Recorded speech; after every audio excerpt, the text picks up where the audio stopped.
کہ الیکٹرک کا مسئلہ تھا, کراچی میں ٹرانسپورٹ کا مسئلہ تھا, پانی کا مسئلہ تھا. بیریئر ٹاؤن کا جو ڈان تھا, جو کوئی حکومتیں ان کو زیر نہیں کر سکی, اس کو جماعت اسلامی نے, حافظ نعیم الرحمان صاحب نے اللہ کا شکر زیر کیا اور عوام کے حق لے کے دیے, اس لیے یہ اثر مجبور ہو گئے. تو بات یہ ہے کہ یہ حکومت بالکل آپ کو پتا ہے کہ ہمارا پہلے دن سے موقف ہے کہ یہ 47 فارم کے تحت بنی ہوئی حکومت ہے, جس کا سچی بات ہے عوام میں کوئی کریڈیبلٹی نہیں ہے. لیکن ابھی ہم دوست آپ ڈسکس کر رہے تھے, میں اور نعیم صاحب, تو بات کر رہے تھے, حافظ صاحب نے کہا ہے کہ اگر جہاز اغوا ہو جائے اور جہاز کے اندر جو اغواکار ہیں, ظاہر ہے انہیں سے آپ کو بات کرنی پڑے گی, مذاکرات انہیں کے ساتھ کرنے پڑیں گے نا, ان کی شرائط بھی ماننی پڑیں گی یا ان کو کچھ کرنا پڑے گا. تو ظاہر اس وقت قابض حکومت وہی ہے, ظاہر اسی سے ہم مذاکرات کریں گے, اور کس سے کریں ہم؟ تو یہ نہیں ہے کہ فوجیوں سے مذاکرات کریں, وہ تو بیہائنڈ دا کرٹن ہے, جو سامنے لوگ بیٹھے انہیں سے مذاکرات کریں گے, انہیں سے بات بنوائیں گے. نہیں, میری مراد یہ ہے کہ بعض اس حکومت میں ایسے لوگ ہیں کہ جو اسٹیبلشمنٹ کے نمائندہ سمجھے جاتے ہیں. مثلاً آپ کے وزیر داخلہ ہیں اس وقت بڑی کی سیٹ پر موجود ہیں, محسن نقوی ہیں, فیصل وڈا ہیں, انوار اللہ کاکڑ ہیں, خود شہباز شریف ہیں, خود مطلب کہنے کا مطلب ہے کہ یہ وہ لوگ ہیں کہ جن کے پیچھے جو اسٹرینتھ ہے, ان کی کوئی سیاسی حیثیت نہیں سوائے اسٹیبلشمنٹ کی. صحیح ہے. تو آپ ان کے ساتھ مذاکرات کیوں نہیں کرتے کہ تاکہ اس کا کوئی رزلٹ نکلے؟ دیکھیں دنیا بھر میں ڈیموکریٹک جو لوگ باہر سامنے ہوتے ہیں انہیں سے بات کی جاتی ہے اور حکومت سے بات کی جاتی ہے, چاہے وہ انلیجیٹیمیٹ حکومت ہو یا لیجیٹیمیٹ حکومت ہو. ظاہر قابض پر وہ ہیں, فیس وہ کر رہے ہیں, بیان وہ دے رہے ہیں, تو پولیٹیکل لوگوں سے ہی بات کرتے ہیں. تو ان کا کوئی آگے, اس کا مطلب ہے اگر ہم اسٹیبلشمنٹ سے بات کریں تو ہم ان کو لیجیٹیمیٹ کر رہے ہیں کہ یعنی حکومت تو وہ ہے. بے شک وہ بیہائنڈ دا کرٹن وہ لوگ ہیں, لیکن سامنے تو یہ بات ہے, یہ تو بڑی غلط بات ہے کہ ہم ایک ایسے ادارے کو لیجیٹیمیٹ کرا دیں جو انلیجیٹیمیٹ ہے. تو اس سے مذاکرات فوج سے یا کسی اسٹیبلشمنٹ سے مذاکرات کرنے کا مقصد ہے کہ ہم ان کو ہم نے مان لیا ہے. تو جب جس چیز کو ہم مانتے نہیں ہیں تو اس کے ساتھ بات ہی کیوں کریں؟ ہم تو سامنے جو چہرہ ہے اس سے مذاکرات کریں گے. میرا کہنے کا جو مقصد ہے وہ یہ ہے کہ براہ راست فوج کے ساتھ مذاکرات نہیں ہو سکتے. جو یہ فوج کے نمائندے اس وقت حکومت کی نمائندگی کر رہے ہیں اور اس وقت کی سیٹوں پہ بیٹھے ہوئے ہیں, آپ کا اگر امن و امان کے حوالے سے کوئی بات آتی ہے, کوئی معاملات, تو اس میں محسن نقوی جو ہیں اس کے زیر انتظام ہے سارے معاملات. کوئی شک نہیں, لیکن یہ تو ان کی جو شہباز شریف ان کا ہیڈ ہے, ٹیم لیڈر ہے, وہ جس کی مرضی ہے کمیٹی بنائی, یہ حکومت کی ذمہ داری ہے. ہم نے تو اصل چیز یہ ہے کہ کمٹمنٹ لینی ہے, اور کمٹمنٹ ایسے لینی ہے جس پر عمل درآمد بھی ہم نے کروانا ہے. اس لیے حافظ صاحب نے کہا ہے کہ ساتھ ساتھ مذاکرات بھی رہیں گے, ساتھ ساتھ دھرنا بھی جاری رہے گا. وہ چاہے کسی فرد کو بھی مینڈیٹ دے دے حکومت, ہم نے تو حکومت سے مذاکرات کرنے ہیں, چاہے حکومت کا کوئی بھی نمائندہ ہو, اور اس سے ہم نے کمٹمنٹ لینی ہے, اور ایسی کمٹمنٹ لینی ہے کہ اس پر ان کو عمل درآمد کرنا پڑے گا. ایسے نہیں ہے کہ ہم صرف تحریر کر کے واپس چلے جائیں. ہم نے عمل درآمد کروانا ہے, چاہے وہ قانون سازی کی صورت میں ہو, چاہے وہ معاہدے کی صورت میں ہو, کسی بھی صورت میں ہو, تو وہ معاہدے پہ عمل درآمد کو کرنا پڑے گا. اچھا بھائی صاحب, یہ بتائیے گا کہ آپ کے مذاکرات کے 2 دور ہو چکے ہیں. جی جی بالکل. یہ تو اوپنلی 2 مذاکرات کے دور, کیا کوئی بیک ڈور چینل بھی ہیں, کوئی رابطے ہیں؟ نہیں, بیک ڈور چینل پر کوئی رابطے نہیں ہے. مذاکرات ہو رہے, پہلے دن جو ہماری ملاقات, پہلے دن تو دعوت دینے کے لیے گئے تھے, دوسرے دن جو ہے نا ہمارے مطالبات, ہماری کمیٹی جو سپلائی میں ہے وہ گئی تھی, ہم نے 10 مطالبات تحریری طور پر ان کو دیے. جب انہوں نے مطالبات دیکھے تو ظاہر ہے ان کی تو آنکھیں کھل گئیں, تو یہ بڑا مسئلہ ہے. تو انہوں نے کہا کہ یہ ٹیکنیکل کمیٹی جو معاملات کو سمجھتی ہو, پاور سیکٹرز کے معاملات سمجھتے ہو, بجٹ کے معاملات کو سمجھتے ہو, تو انہوں نے پھر 2 دن ہم سے مانگے کہ ہم نے ٹیکنیکل کمیٹی. تو کل جو مذاکرات ہوئے تھے اس میں ٹیکنیکل کمیٹی ان کے سامنے آئی تھی. جب انہوں نے ہماری بات ان سے کی, تو ظاہر بات ہے وہ آئی ایم ایف کے غلام ہیں اور آئی ایم ایف کی باتوں سے نکلنا نہیں چاہتے. ہم نے ان کو کہا کہ جو ہم حل دیں گے تو کوئی ایسا حل نہیں ہوگا جس سے ملک بن جائے. اس لیے حافظ صاحب نے کل اوپنلی جلسے میں کہا کہ اگر آپ آن دا کیمرہ آپ مذاکرات کریں, میڈیا کے سامنے کریں, حل ہم پیش کریں گے. جو ہم مطالبات پیش کر رہے ہیں ان کے اندر ان کو کس طرح عمل درآمد کریں, اس کی تجویز بھی ہم دیں گے, عمل درآمد کرنے کا طریقہ بھی بتائیں گے. اگر ہم نہ بتا سکے تو ہم اپنا دھرنا واپس لیں گے. حل موجود ہے اور قانون اور آئین کے اندر حل موجود ہے, لیکن وہ کرنا نہیں چاہتے. اس لیے محمود بھائی کہ بنیادی طور پر عیاش طبقہ جو ہے ہمارا حکمران ہے, یہ جو اشرافیہ طبقہ ہے جس میں سیاستدان بھی ہیں, ایلیٹ ہے, جس میں جگیردار ہیں, سرمایہ دار ہیں, ہمارے جوڈیشری کے لوگ ہیں, ہمارے اسٹیبلشمنٹ کے لوگ ہیں, تو یہ سارے مل کے اپنی عیاشیاں غریب عوام کا خون چوس کر پورا کرتے. تو ظاہر ہے ہم کہتے ہیں اپنی عیاشیاں چھوڑو. یعنی جو آپ نے 4,000 سی سی, 3,000 سی سی, 2,600 سی سی گاڑیاں استعمال کر رہے ہیں, مفت پیٹرول استعمال کر رہے ہیں, مفت بجلی استعمال کر رہے ہیں, مفت گیس استعمال کر رہے ہیں, ٹھیک ہے نا جی, نوکر اور چاکر ہے, ایک فوج صرف 90,000 گاڑی اسلام آباد میں چل رہی ہے. 5 لاکھ سے زیادہ گاڑی ملک کے اندر چل رہی ہیں. ان کے گیسٹ ہاؤسز دیکھیں, ان کے ریسٹ ہاؤسز دیکھیں, ان کے فورن ٹور دیکھیں کہ پورے طیارے جو ہے وہ چارٹرڈ کر کے یہ جاتے ہیں. تو ہم کہتے ہیں یہ عیاشیاں ختم کریں گے, 1,300 سی گاڑی لیں, ٹھیک ہے نا جی, اور یہ اپنے اور سارے غریب لوگ کریں گے. اس میں دیکھیں ایک کون سا وزیر غریب ہے, کون سا جرنیل غریب ہے, کون سا جج غریب ہے, کون سا سرمایدار اور جگیردار غریب ہے. غریبوں سے خون چوک سے خود عیاشی کرتے, تو ہم نے ان کو متبادل حال بھی بتائے. اس لیے آفیسر صاحب نے کہا کہ بالکل کیمرے کے سامنے آ کے ڈائلاگ کریں, اب آپ کی کمیٹی میں بیٹھے, ہماری کمیٹی میں بیٹھے, ہم آپ کو خود حل تجویز کریں گے, اور ایسا حل تجویز کریں گے کہ جو آئی ایم ایف بھی, محمود بھائی دیکھیں, آئی ایم ایف نے پہلے دن آ کے کہا ہے کہ ہم تو چاہتے ہیں ٹیکس لگے, اور ٹیکس امیروں پہ لگائیں, غریبوں پر لگائیں. غریب ٹیکس دیتا ہے, امیر ٹیکس نہیں دیتا. تنخواہ طبقے سے یہ ٹیکس لیتے ہیں, اور جو پیسے کمانے, جتنے بڑے بڑے ذمہ دار ہیں, سب جگیردار ہیں, خود بیوروکریٹس ہیں, بڑے جو اچھی تنخواہوں پہ کام کر رہے ہیں, وہ ٹیکس نہیں دیتے. تو اس لیے وہ پھنسے ہوئے ہیں, اپنی عیاشیں کم کرنے نہیں چاہتے, غریب عوام کو لوٹنا چاہتے ہیں. تو اس لیے وہ خفیہ مذاکرات کر رہے ہیں, یا بند کمرے میں مذاکرات کر رہے ہیں. لیکن بہرحال ان کو آخر انشاءاللہ ٹیبل پہ آنا پڑے گا اور مطالبات ماننے پڑیں گے. رزاق بھائی، آپ کی جو جماعت ہے اس کے جو آپ لے کر چلے ہیں مطالبات، وہ بالکل عوام کی آواز ہے، ان کے دلوں کی جی آواز ہے، بالکل بالکل. پورے قوم کی آواز ہے. مجھے قوم یہ جاننا چاہتی ہے کہ کون سے ایسی چیزیں کہ جس پر حکومت ایگری ہوئی، کون سی ایسی چیزیں جن پہ وہ انہوں نے اظہار انکار کر دیا، اور کس میں وہ تھوڑا سا ہچکچا رہے ہیں. کچھ ایسی ڈیٹیل ہے بتا سکتے ہیں جو ہم... جی بالکل. دیکھیں پریکٹیکلی تو وہ ساری ہماری جو مطالبات ہیں وہ جینون مطالبات ہیں, اور ان کے پیچھے دلائل موجود ہیں, ان کے پیچھے جو ہمارے پاس حل موجود ہے. وہ ہمارے جب مطالبات دیکھتے ہیں تو وہ سارے مان رہے ہیں کہ آپ کے مطالبات بالکل جائز ہیں. لیکن میں نے بتایا نا کہ وہ اپنی عیاشی پریشان ہے کہ ہم اپنی عیاشی کس طرح کم کریں گے. دیکھیں ایک بندہ عادی ہو جاتا ہے خون چوسنے کا, وہ کہتے ہیں ہمارے یہاں کے منہ ہے کہ خون لگی جلنا, یا وہ گوشت خور بن جاتے ہیں, تو پھر وہ ان کو پھر تکلیف ہوتی ہے بات ماننے میں. تو اس لیے وہ بات نہیں پریکٹیکلی مانتے, لیکن عملی طور پر وہ جو ہے وہ ابھی جو ہے نا وہ ریلیکٹنٹ ہے. لیکن ان کو ہم مجبور کریں گے انشاءاللہ. میں قوم سے کہتا ہوں کہ آپ ہمارا ساتھ دیں. قوم دیکھیں کشمیر کے اندر قوم نکلی باہر, تو اپنے انہوں نے مطالبات منوا لیے. کراچی کے اندر لوگ نکلے, اپنے مطالبات بنا لیے. تو میں کہتا ہوں پوری قوم اگر ہمارا ساتھ دے دے, آج تو ابھی تو صرف ہمارے ورکر نکلیں گے, قوم بالکل 100% ہماری تعریف کرتی ہے, لیکن پریکٹیکلی وہ ذرا لیاقت باغ کے سامنے آ جائے. صرف راولپنڈی اسلام آباد کے لوگ باہر آ جائیں تو میں سمجھتا ہوں یہ مجبور ہو جائیں گے انشاءاللہ. اچھا رزاق بھائی، ایسا ہے کہ ایک عوامی جدوجہد کے لیے آپ نکلے ہیں، آپ عوام کی آواز بنے، عوام کی ترجمانی کریں، لیکن کیا ایسا نہیں تھا کہ اگر آپ باقی جماعتوں کو بھی ساتھ لے کر نکلتے تو آج رزلٹ کچھ اور ہوتا؟ دیکھیں ایک بات تو یہ ہے کہ باقی جماعتیں جو ہیں, پی ڈی ایم کی جماعتیں, یا ان کے اندر جو دوسری جماعتیں, یا ان کی میں بات کر رہا ہوں, یا ان کے ساتھ جو الائڈ تھے پہلے, ان کا ایجنڈا صرف اور صرف ایک حکومت کو تبدیل کر کے دوسری حکومت لانا ہے بنیادی طور پر. غریب عوام سے دیکھیں, سچی بات آپ یہ کریں نا کہ پیپلز پارٹی کو بھی اس ملک نے دیکھ لیا, مسلم لیگ کو بھی کئی بار دیکھ لیا, پی ٹی آئی کے بھی 3 سال کے جو ہے وہ مرکز میں, اور 10 سال پی ٹی آئی کو آپ نے کے پی میں دیکھ لیا. کیا تبدیلی آئی؟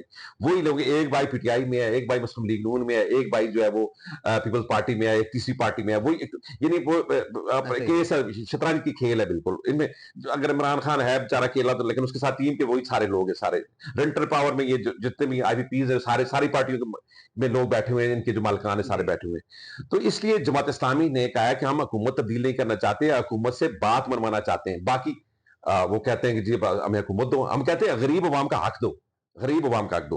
تو اس لیے ہم نے دوسری پارٹیوں کو ہم کہتے ہیں کہ ہمارا پلیٹ فارم حاضر ہے, آپ آئیں اس میں. ہم کسی گرینڈ الائنس میں نہیں جائیں گے, ہمارا پلیٹ فارم حاضر ہے. یہ حق, یہ عوام کے حقوق کے لیے کوئی اور پارٹی نکلے گی تو ہم اس کے ساتھ دیں گے.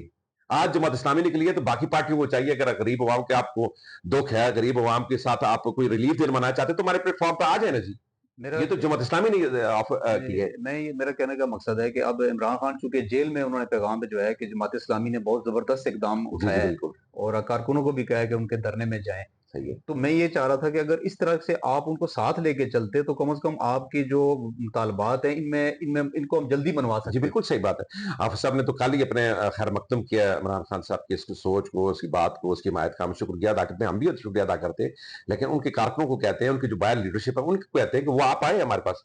آپ تیسرا دن ہے تو ان کا تو کوئی بندہ نہیں آیا, تو ان کا آنا چاہیے, ان کو نکلنا چاہیے, ہمارا ساتھ دینا چاہیے. ہمارا پلیٹ فارم کے لیے حاضر ہے انشاءاللہ انشاءاللہ. اچھا بھائی صاحب, یہ بتائیے گا کہ قاضی حسین احمد صاحب کے بعد پہلی بار آپ کی جماعت کو متحرک دیکھا, اور ایسی پوزیشن میں دیکھا کہ آپ کے لیے ایک آگے نکلنے کے راستے ہیں سیاسی حوالے سے, اور ہم دعا گو ہیں کہ اللہ کرے گی آپ کے مطالبات قبول ہوں تاکہ قوم کی جو مشکلات ہے کم ہو سکیں.